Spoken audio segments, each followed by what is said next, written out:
we can all stand to get some information on how to treat that gift that God has given us, how we can treat that gift better. And so today, I'm going to introduce you to my special guest, Abena. Did I say that right, Abena? Abena, Abena. Yes. Okay. Abena. Okay. Is my guest on today. She is the author of Dark Womb Redemption. And it is a book based on a holistic guide to womb wellness for black women. Okay, so I told you she was going to be on today, and we're talking about something that all of the females do have. How are you doing today, my special guest? How's it going? Thank you so much. I'm doing good. I'm grateful. Cannot complain about anything. Thank you for having me on here to share. I'm excited. I'm glad you answered to the call because you have information that can be a blessing to all of us, even those of us who are pregnant, and those of us that are not pregnant. In this book, I found that you talk about various things, from sexual to just good womb health. And I appreciate you for making this information available to people. And so I'm hoping that my viewers on today catch something, hear something, find out about something, and most definitely reach out to you to receive a copy of your book. So we're going to do that. We're going to do that now. Go ahead and tell me something about yourself, and go ahead and let the viewers know where they can get their copy from. Go ahead. Okay. Well, I'm a creative person. That's where my brand name is The CraftsWombman. I started out doing nails in high school at the age of 16. Went on to beauty school. Did that for about 20 years. After I had my first child 15 years ago, that's when a whole world opened up for me and I became more maternal. I was not that mommy type. So I ended up being in the hospital alone without anyone. Thought I read all the books and I was good. I didn't plan to be in the hospital alone, but I saw what it was like. I felt what it was like to be in the hospital birthing alone and going through the whole process alone. So I naturally women just started to ask me, how did you have your baby vaginally? And I had a C-section, and how can, I was breastfeeding wasn't a problem with me. Potty training wasn't a problem. So I started to help women, and women started to call me a doula, got certified to become a doula. And after I became a doula, I thought I was going to have a lot of women coming to me, telling me that they wanted me to help them with their pregnancy, but it was actually the opposite. Women were telling me that they couldn't get pregnant and they were bleeding for weeks. And I got into the womb wellness space. So that's when I learned about the yoni steam, got certified for that. And that's how I got into the whole womb wellness thing. So I pretty much address the birth and womb crisis that is happening specifically with black women. We have a crisis with a high maternal mortality rate, infant mortality rate, a high rate of unnecessary cesareans, unnecessary hysterectomies. So, yeah, I'm a creative person who loves birth, so the CraftsWombman. Yes. And how I got to write this book is I was doing classes.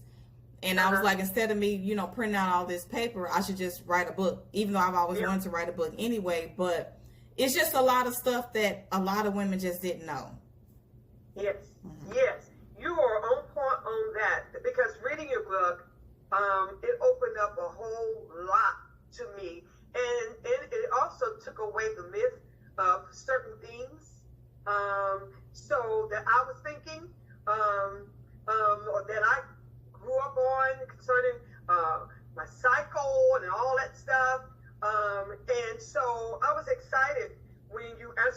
that you would be a guest on the show, because like you said, there is such a high rate of hysterectomies these days. And to me, the patients are getting younger and younger and younger. And so there has to be something that either we are doing or not doing.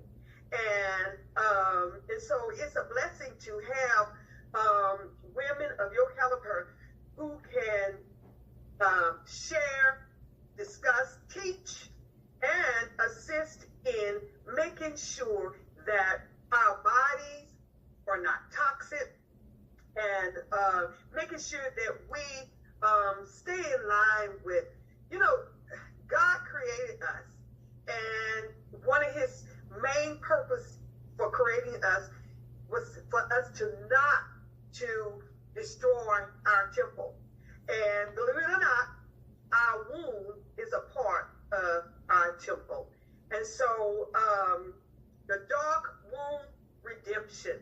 And so just reading the book, I had a couple of things. The whole book was good to me, but there was one of the things that stood out to me was that I felt would be good for all the listeners, all the viewers on today, and that was the ancient feminine practice. When we look at today, we realize back then a lot of the things, a lot of the sickness, the illness, a lot of the operations and C-sections that is happening today did not happen back in the day. And that's why it caught my attention. Ancient feminine practices. And this, for the viewers, when you get your book, that particular page is on 37. It's on page 37. What was it that came up out of you in regards to writing these things, these ancient practices down? Now, I marked three of them that I felt applied to me. And the first one was sisterhood. Tell me, it said this healing component is missing in today's society. Sisterhood. What do you mean by that? I mean that there should be unity within women. So we should, and that's healing.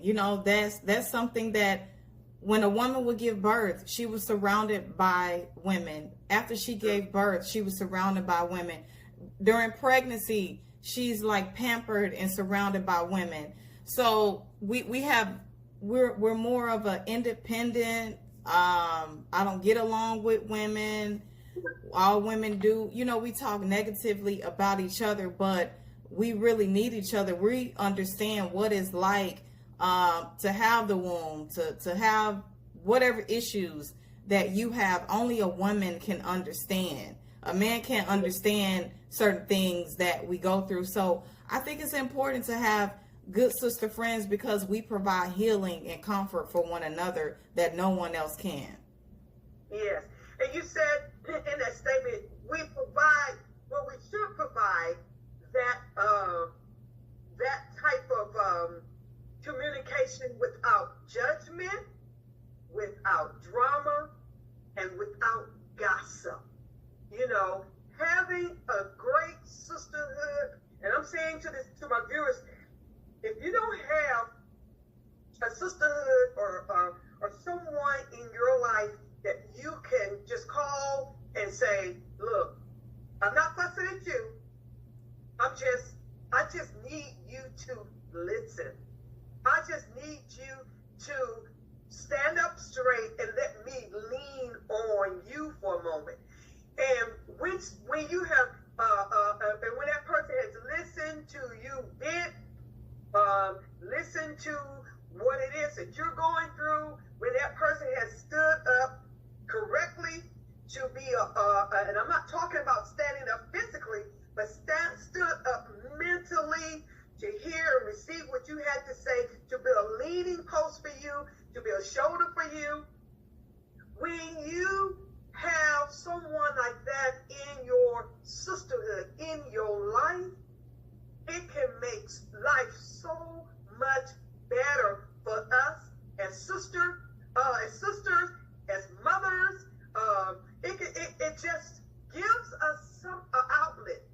And like you said, when back in the day when the babies were born, there was women all around. And you said something else. You said, who knows better about ourselves, about who can understand each other better, except me talking to another woman, talking to my sister about what's going on with me, besides the doctor. And so I'll probably get in trouble here, but when you said that, my mind went to what we're going on with now concerning abortions. And I'm not going to get into that part, but the part I want to get into or want to say is that since when have men who have no degree in no PhD or no type of medical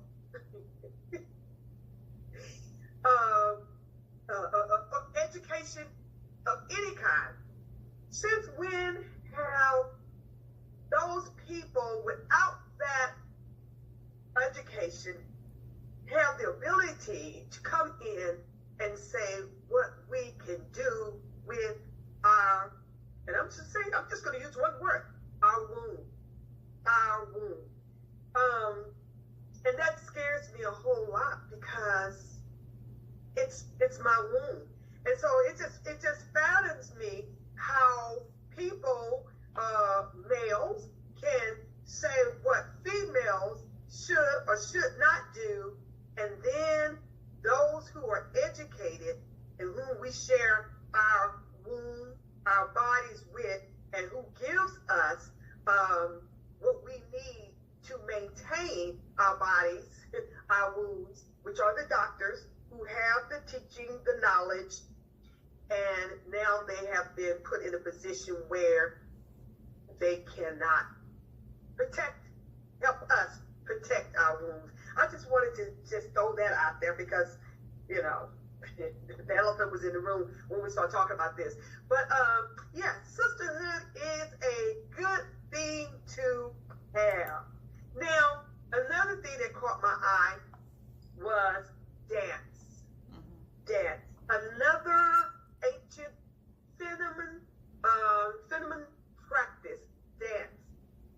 Explain to me, how does dance, what does dance do for us as women? Well, dancing is something we've always done. You can see we do it in the club, we do it in church, we do it when we're happy, to rejoice, to show like excitement over something. Your body is freeing itself, like it's loosening. It's just about movement. And we know that when you don't use something, you lose it. And so like, as you see young children, they cannot stop moving. They just keep moving.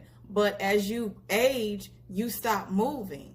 And that is what causes, your body to deteriorate. But dancing is freeing. Dancing, they call it, it's spiritual, so it can connect you with spirit, when you dance. So I think it's important to dance, to free your body. Yes. Dancing is something that I love to do. I do it at home. I praise and worship at home. I praise and worship at church. And you said something about when we were children, how children are always moving. They just be moving. Girl, I can tell you today, I wish I could go back to the movement that I had as a child. Because, like you said, as we age, our moving to me, it becomes limited. Especially if you wasn't doing a whole lot of moving you, before you begin to really start aging. I heard something the other day that said, at the age of 60 is when your body takes on a total transformation towards aging. And that caught my attention because I'm 60 and my moving has become very, very limited. And well, it's limited because I suffer with sciatic nerve in one leg, and then I suffer with arthritis in the other leg. And sometimes, some days, both of those two legs decide they want to act up. And so it really, really causes me to be limited to my moving. But on those days that I feel real good and I can get up and walk, ooh, I just get up and I appreciate, I walk thanking God that I'm feeling better today, because moving is something. You don't realize what moving it really means until you cannot move like you used to, or when you cannot move at all.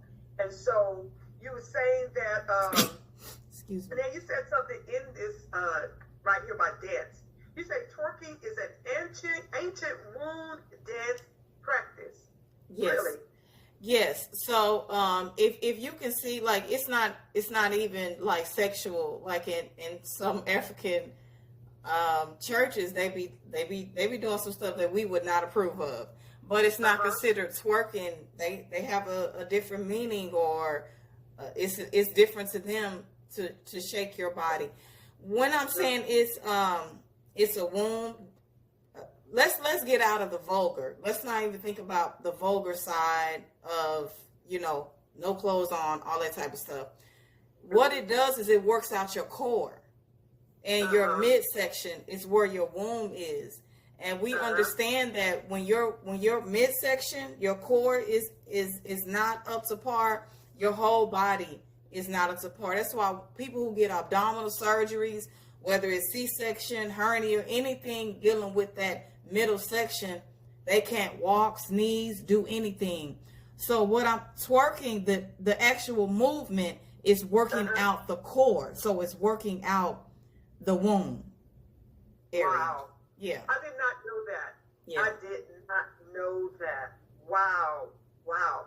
Okay, for those, I never did learn that one.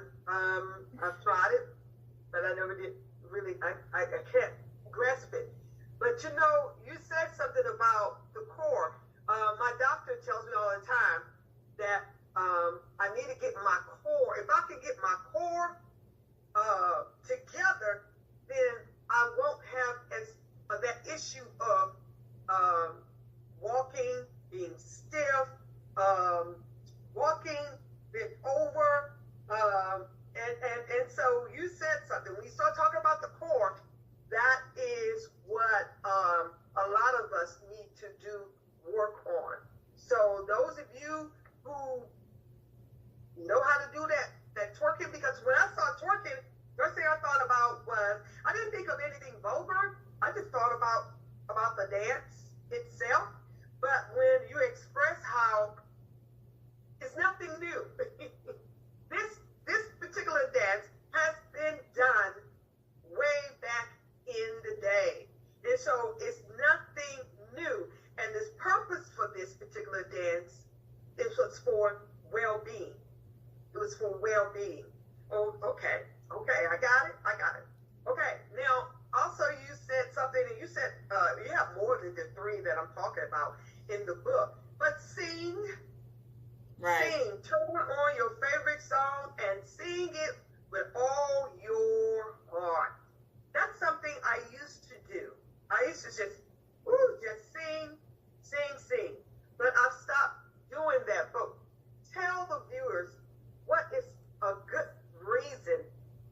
to do that? Well, it is working out your core as well. It's you're working out those abdominal muscles. So there you go with the core, the womb area. It's freeing. It's spiritual. You know, you're getting in tune with yourself. This is the way that we praise. This is the way you're using your vocal cords, word, sound, power, and what you're singing. Your voice, period, is just healing, because you know I talk about affirmations, and you can speak things into existence and speak yourself into a happy place if you're not in a good place. So singing is freeing to me. So that's how I feel about singing, whether you have a voice or not. Yeah. A nice voice. When I was reading that, singing is uplifting for the soul, and it's a great stress reliever. Girl, my mind be all over the place. But when I read that, I thought about what our forefathers, ancestors did when they were out in the field. They sung the whole time they were out there. It seems like sometimes like they would just be out there and start making up songs. And I realized as an adult that it does what you just said. It's a stress reliever. What it does is, I'm sure for them, it gave them hope. I'm sure for them, it occupied their mind as they were going through, working, laboring.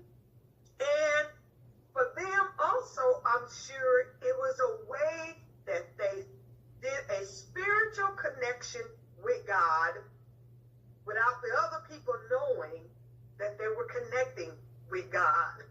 And so singing, like you said, it is a dynamic way to express yourself and to free yourself, especially when you bellow out. I mean, you know, when you just sing, just sing, let it go.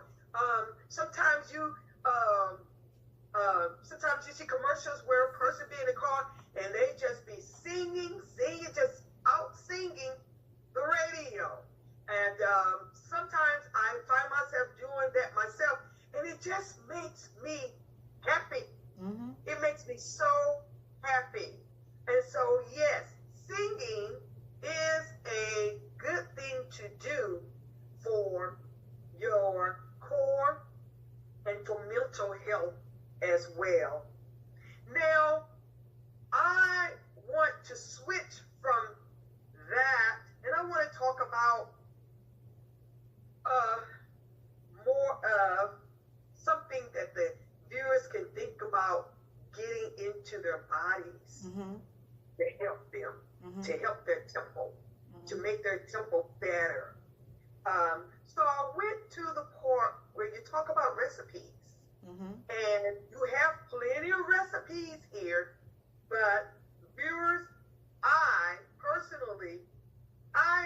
picked out the recipes that I think that I would enjoy personally, and the recipes that I thought would be beneficial for me.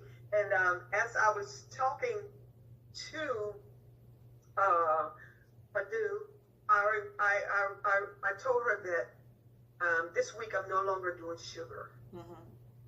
I'm not doing sugar this week.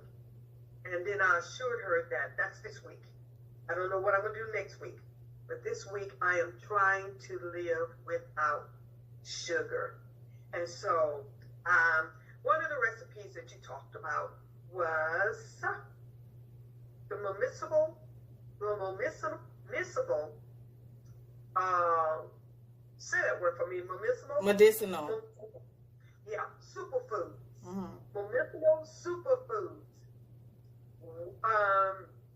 I'm going to read out no, I'm not going to read out what you said was, but talk to me about these medicinal superfoods. If y'all want to know, if you don't tell y'all what's in it, then y'all going to have to get the book to see what's in it. Because, let me see. 1 cup of sea moss, gel, Irish moss gel. Sea moss comes in the gel?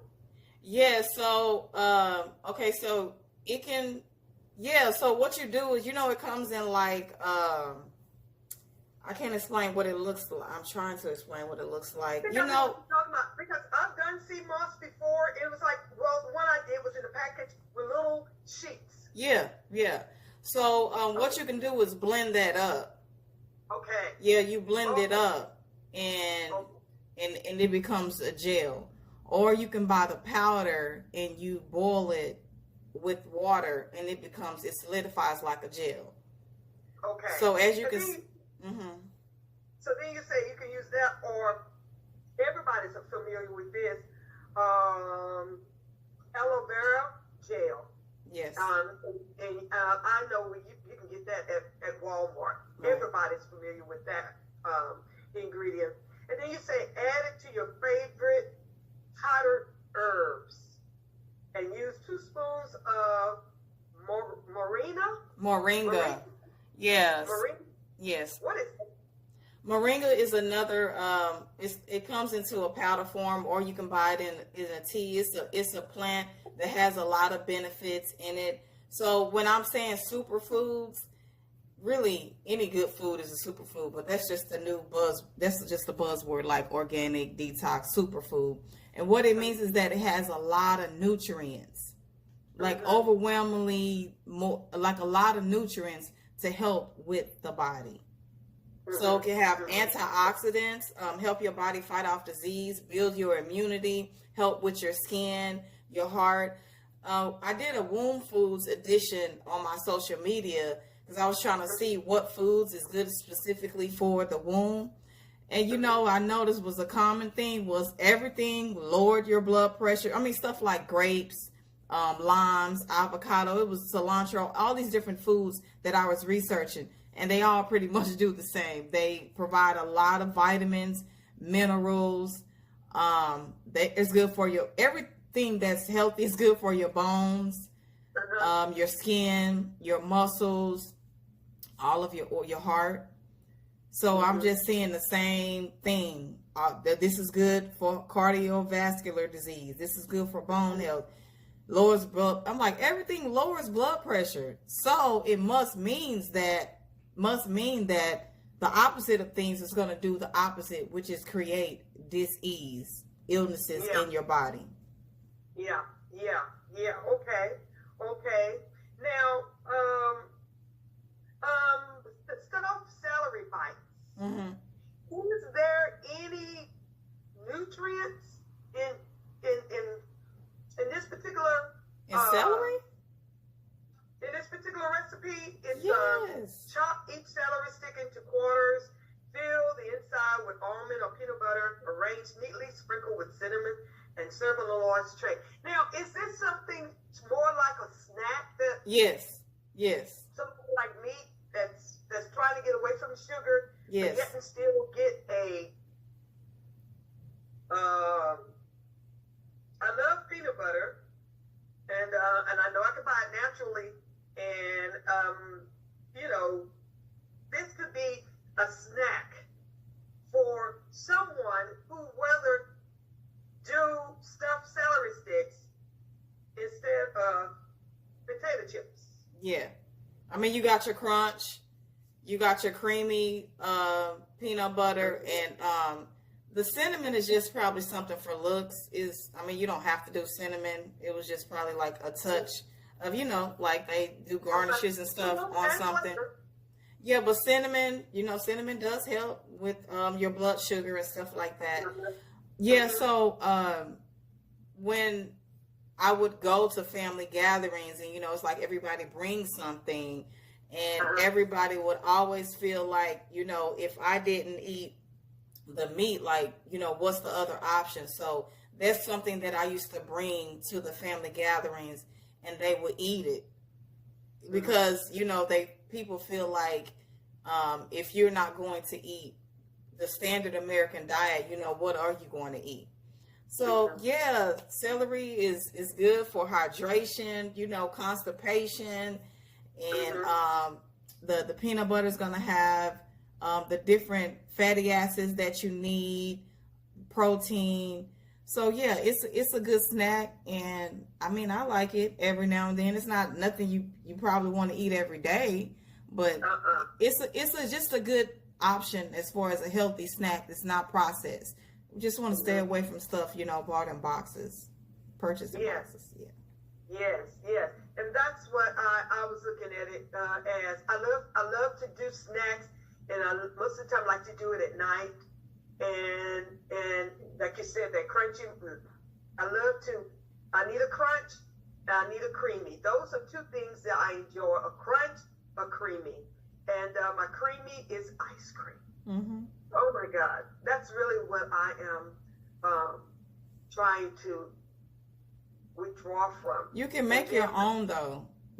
All you need is a blender and in the freezer you can make your own. And the banana is good for that creamy. I've made my own ice cream before.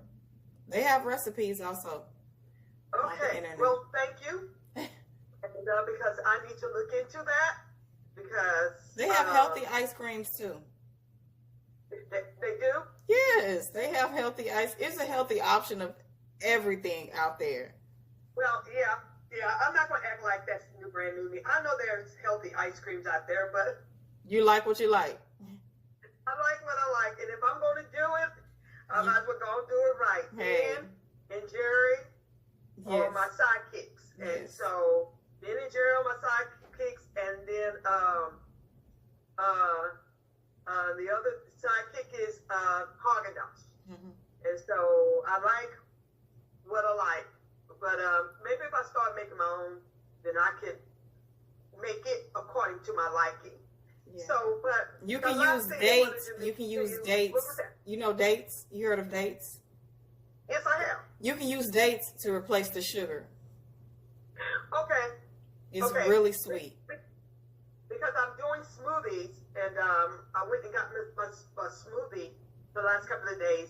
And the smoothie I'm doing has peanut butters and dates in it. And so, I can taste just a tad of sweetness in it. And so that particular smoothie is what's keeping me coming back, because I can taste the sweetness in it. I am a sugar addict. I love sugar. So, but before we go, the road to redemption. Breaking the cycle of any dysfunction is necessary for redemption. Let the healing process begin with you. You talk about taking the necessary steps, and we only have time to deal with one of them. Viewers, listen closely. The very first necessary step that you talk about is self-respect and self-care when it comes down to redemption. Say something to us about that. How important it is for self-respect and self-care.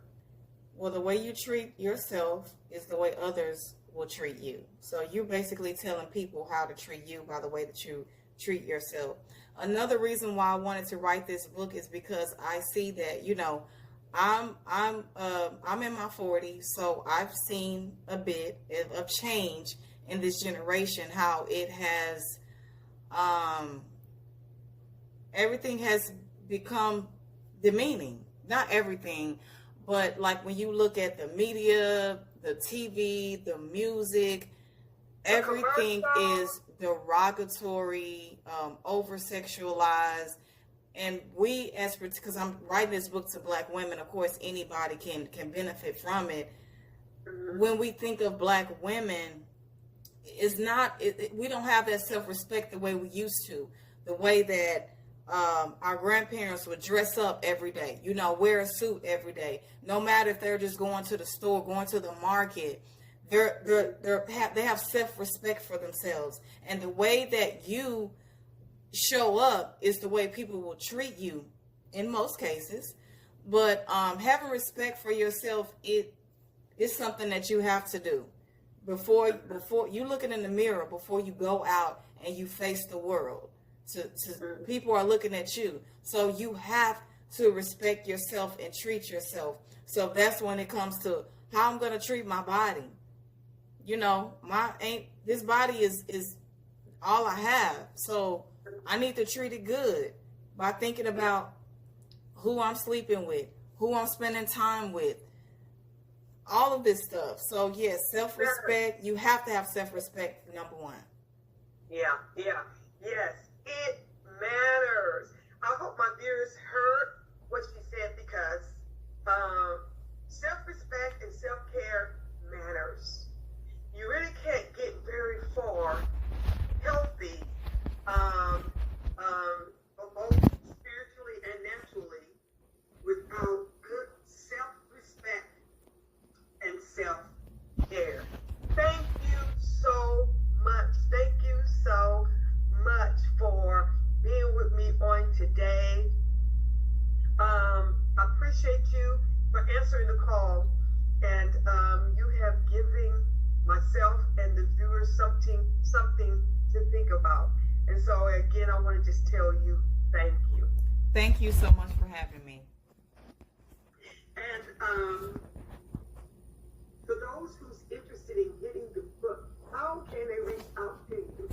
Okay, the book is available on the CraftsWombman.com. It's available also on Amazon, but of course, you can support me directly. Go to CraftsWombman.com. We ship the next business day, and it's free shipping. And I also have a YouTube channel, The CraftsWombman. I'm on TikTok, Instagram at The CraftsWombman. You can sign up to my email list to find out where I'm going to be, the classes, everything that I have to offer. Okay. On CraftsWombman. Okay. And to the viewers, that information will